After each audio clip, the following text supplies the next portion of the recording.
Hello, ladies and gentlemen. Welcome to the facelift midlife upgrade to the Kia EV6. When I reviewed this back in 2021, it was one of the best EVs out there in terms of being able to recommend it easily to any family looking for a car that's practical, good on range, and just all round gives you a lot of technology and standard equipment when you buy one of these. And here we are with this midlife update with a facelift design upgrade here and there, and just subtle changes here and there. But it's got a bigger battery now that's lighter, faster charge as well, and longer range, which is really good. But starting with the design, we have some subtle updates that we're going to show you here. So we have the headlights here that's different with the daylight running lights as well. And if you go for this trim level, which is the GT Line S, you get this bar across the front as well, which looks pretty cool. It looks sportier if you ask me, and also this black contrast on the bottom as well goes well with this red color.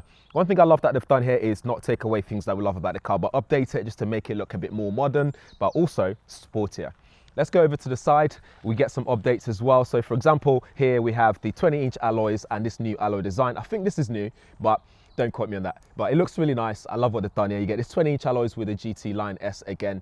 There's the Air trim level, there's also the GT Line and then the GT Line S. And the differences are between all of them really is you get the different powertrain as well, body pack upgrade with the GT Line S, things like your door handle that pops out as well comes with this GT Line S. So if you want the full whack of everything in terms of equipment and design, you go for this one, but you do lose out on things like range and charge speed, which depend on which one you go for, but we'll talk more about that. So like I was saying, you do get the pop-out door handle, which looks pretty cool. Again, I love the design here. It's not too drastic, still looks sporty and snazzy. Love the black contrast there. And then we go further back here, we've got this nice shoulder that points out a little bit, just nicely curved out, looks very beefy and bold. And then we've got the charging port on the back here as well, so you press that, and then you get access to your 258 kilowatts charging capability. So you can charge faster if you find a fast charging station out and about. Also, if you look down here, this is also looking sharper as well. You can see the detail there. It looks better, I would say, compared to how it was before. We've got the GT Line logo on the back there, and then we've got the light bar that goes all across this little spoiler, boot lead spoiler, I'd say a little bit, but the main spoiler is actually up here. So all this just helps with the way the air just flows on the car and just helps with the aerodynamics of the car. If we open the boot, and we have the big Kia logo on there as well. Whilst we open that, Kia EV6 on there, we have a big boot opening, so it's easy to get things in and out of the boot. This is around 490 litres of boot space, and then you can fold the seats back down as well to give you just over 1500 litres of boot space, but all numbers will be on the screen as we always do. And then you got a little flap here to open, to drop the seats down if you want to do that. You can also do that from the inside as well if you wish to do so, but if you're here already and you want to open it, that's probably the quickest way to do it. And then if we open this bit, you get extra space here to store your charging cable, which is cool. I love that we have those extra space. And then I'm not sure why you open up this bit here, but you can also get in this area. But yeah, you can put your charging cables there, and your mobility kit is there. There's also a front. It's not a lot of space when it comes to that front, so nothing's changed in that area. And the space you get in that front will depend on which trim level you go for, because the rear-wheel drive version means you get more space up front to do things. So in terms of the design, they haven't changed much. Like I was saying, it's not drastic. I love what they've done, subtle updates here and there just to modernize it just a little bit. It's just a midlife update, so you can't expect too much there, but it's looking really good. I like what they've done there. The boot space that you've got there, 490 litres, is not the biggest of boot spaces. It's less than you get in your Model Y as well, which will be the competitor for this, and even the Ioniq 5, which shares the same eGMP platform as this one, which is a bit of a disappointment, but 490 litres is still pretty good. But one thing to bear in mind as well is because this slopes down a little bit, you won't be able to stack a bunch of suitcases higher up, but you'll still be able to get a few in there as well if you need to. So that's stuff to bear in mind when it comes to that boot space. Let's have a look at the interior. Let's see if there's any changes as well. Over in the back, nothing much has changed in terms of the space that you get here. It's still very spacious, almost limo-like in terms of there's plenty of room here, plenty of headroom and 5'11", and also plenty of knee room, as you can see there. There's no issues there at all. If there's any issues that I've got with it, it will be that there's not a lot of space for my feet underneath that seat in front of me, so that could be an issue for long journeys. The knees are slightly raised a little bit higher as well, so again, that could be annoying as well, but it depends on your preference in terms of your sitting position, but that's something that I would say I would point out there. But elsewhere though, this is a well-equipped car, so this particular trim level, the GT Line S, will cost you around £53,000 or so, depending on whether you add that heat pump intercom that doesn't come as standard on any of the trim line. So with that in mind, this is still very well equipped, which is very good. You got Meridian sound system in here, you got ambient lighting all around here. You also have heated seats on the back as well, 2 stages, but there's none for the middle passenger though, which is a shame. There's also a 3-pin plug just below here, so you can just plug your laptop in, for example, if you're going to do some work on the go. There's no tray here to put your laptop on, but that's no issue. You still get that full 3-pin charger there. There's a space here to store documents, nice and snug fit. In terms of USB-C ports, they are placed on the front seat here, which is pretty cool actually. It's a good placement to have the USB-C ports. I love the material that's used in here as well, a mixture of leather and this soft sort of material, and also the color combination as well, this white and black color combination. I love what they've done there. It's really good. It's really nice. And then also we have our armrest here as always, and cup holders are placed right at the front, which is good, which means resting your elbow, you're not going to be stuck in here when you rest in your elbow. It's just really nice and comfortable to have here. You can also have access here to the boot through here, or you can feed things through here. So like your ski equipment, for example, you might be able to feed that through here if you don't want to put all the seats down, for example. But that's something that's a bonus. I like it when brands add that sort of stuff in the car. It's really good. But overall here though, I think it's nice and comfortable. It feels premium, and I love the soft material here as well. I can easily see myself sitting here for a long period of time. Over in the front, we have plenty to talk about here as well. The seats are nice and comfortable. It's got a nice side bolster to it as well. That's not too tight, it's not too wide. I think it's just spot on right in the middle there, because this is not a sports car at the end of the day, but it still gives you that sporty element when you start to drive it, and just around the car itself. I love the two-tone finishing. Again, the material continues here. We have a mixture of this. I'm not even sure what it is, but it's just really nice and soft on the elbow, for example. It's also here with a pattern that they've used as well. We have GT Line logo on the front there as well. In front of us, we have this curved panoramic display, which is 12.3 inch, but I love the matte finishing on it, which means less reflection, especially when you get those bright sunlight situations. You won't have to worry about that. It works really well as well. It's nice and responsive as always. If it's not broke, why fix it? It supports Apple CarPlay and also Android Auto wirelessly as well, which is really good. Plenty of safety options, which I'll show you guys shortly. But in front of me as well, we have this 3-spoke steering wheel, which is not fully circle. I love that. It's slightly flat up top and the bottom as well, so it doesn't obstruct your view up top, because we do get head-up display on this particular trim level here. We also have a drive mode button in there, which allows you to switch from eco to normal to sport, snow as well. There's also My Drive, so you can put your own driving dynamics in terms of settings into it, so that way it's what you want it to drive like. Elsewhere though, I love that they've changed that piano black sort of feeling all over this place. So this area here is sort of like a matte finishing, so it's not glossy, which means less fingerprints all over the place, which is good. We get 2 cup holders here, but unfortunately, if you are using something small like this coffee cup here, it's gonna end up just rattling all around the place. But if you have a bigger bottle, that works really well. And I can't seem to see if there's any way to make that smaller or anything like that. There is a divider here though, for some reason, so perhaps I can put that in this smaller space, but then it's underneath my armrest, so I won't be able to get to it whenever I need to. So underneath this said armrest, there's also a big space here, because an electric car EGMP platform means they can play around with the space that we get here that's available. There's a 15-watt wireless charging area here. I love the placement of this because it's just within reach, although you should not use your phone whilst you're driving, but it's within reach. It's got anti-slip as well, so it's not going to move all over the place. We get our gear shifter here. It's nice and big and bold, so you can't miss it. And also they've included a fingerprint sensor here as well, so you can have your own driving profile, use your fingerprint, log in, and you're good to go.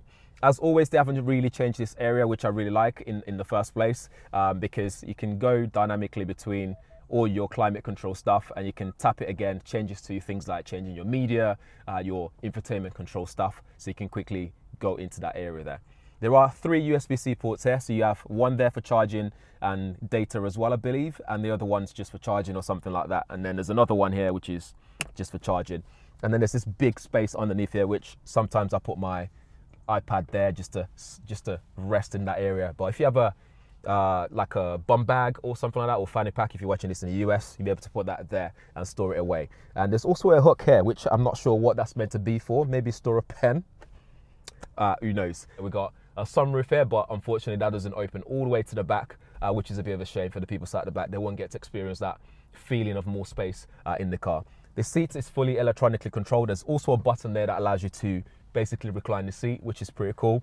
especially when you're charging the car, you might want to recline whilst you're charging. We get paddle shift here for energy recuperation level, so you can you can do one pedal drive in here when you put it to the maximum level. It doesn't default to the maximum level every time you change it, so when you get back in the car, you have to do that again. We have a heated seat, we have ventilated seat as well. So like I was saying, this is packing a lot in terms of equipment. So you can't really complain for the price point that you're paying for this car, as well as price versus, the equipment that you get in exchange for the price. Let's have a look at this though.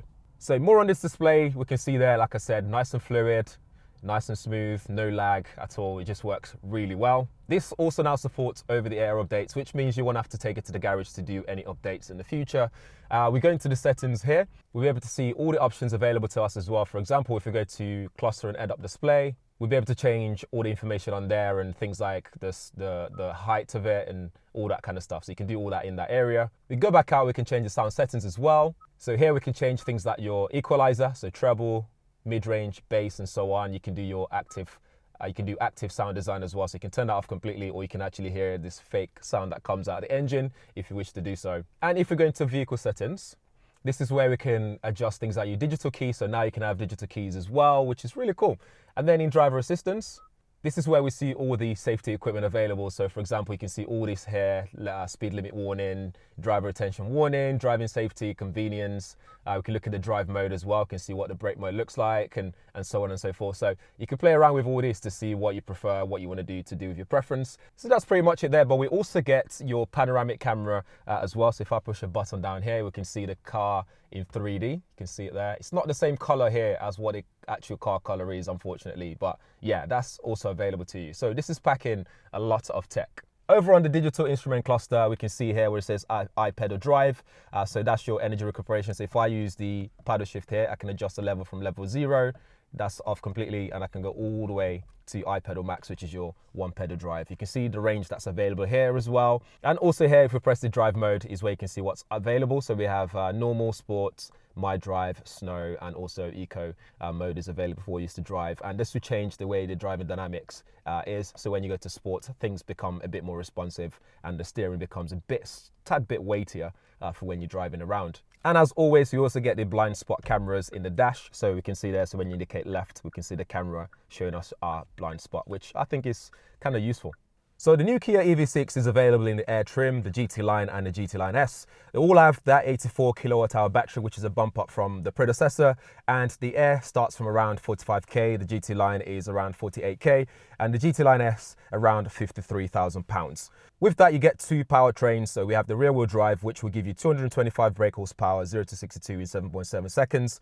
350 Newton meters of torque, and on the WLTP we're looking at around 361 miles. So if you're looking for something that will go for longer, this is the one that I would recommend. If you wanted the all-wheel drive, it's still the same 84 kilowatt hour battery, but gives you more power. So you're looking at 320 brake horsepower, 0 to 62 in 5.3 seconds, gives you 339 miles on the WLTP. That's what they've quoted, not the real world, and top speed of 116 miles per hour. So just a bit more compared to the rear-wheel drives, 115 miles per hour. And you're looking at 605 Newton meters of torque in that area.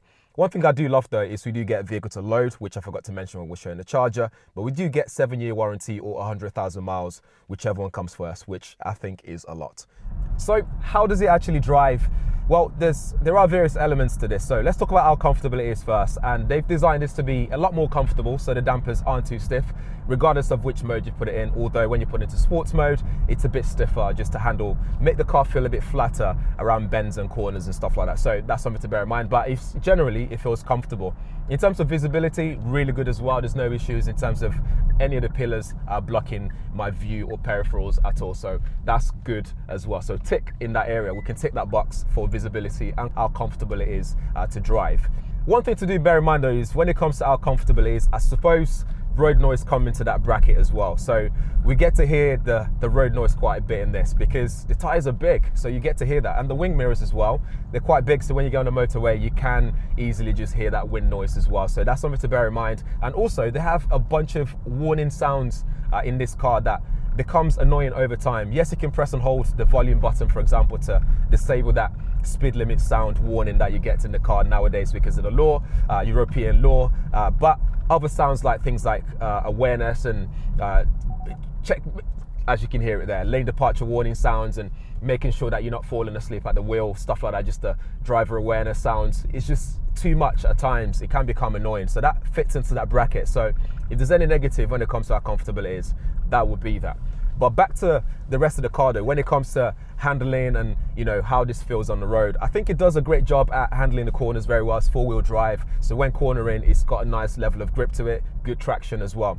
The only thing is though, you do get a bit of body roll in this because the car is quite heavy, so you feel the weight just lugging around as you're cornering. Like I'm turning this corner here, you can almost feel the weight just being lugged around a little bit there. But one thing to do bear in mind is though, this is not built to be some sort of sports car. So, having just driven, say, the likes of the e-tron RS GT recently, that's a totally different ball game. So you can't compare those two in the sense of how well it drives or how well it handles the corner. So you will feel the weight shift around corners and bends. But that aside though, I think generally it feels really good. Like the steering is nicely weighted, so you don't feel like it's too soft or too heavy, regardless of which drive mode you put it in.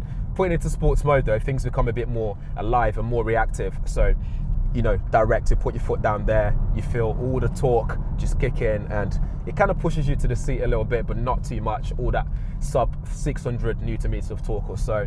And then the 0 to 62 figures as well is actually not bad as well. So when you come to roundabouts or you're trying to come out of junctions, you don't have to stress about how quickly can you react to what's coming or what's not coming. So that's something to bear in mind. But other than that though, I think generally they've done a good job keeping the car well balanced when it comes to how comfortable it is. The road handling as well, I think all around is well balanced. But over to you though, let me know what you think in the comments below. We're going to drive more for a bit and just get more content, B-roll shots and whatnot. And yeah, let me know what you think in the comments below. And if you like this video, make sure you smash that like and share it as well. Thanks for watching. See you in the next one.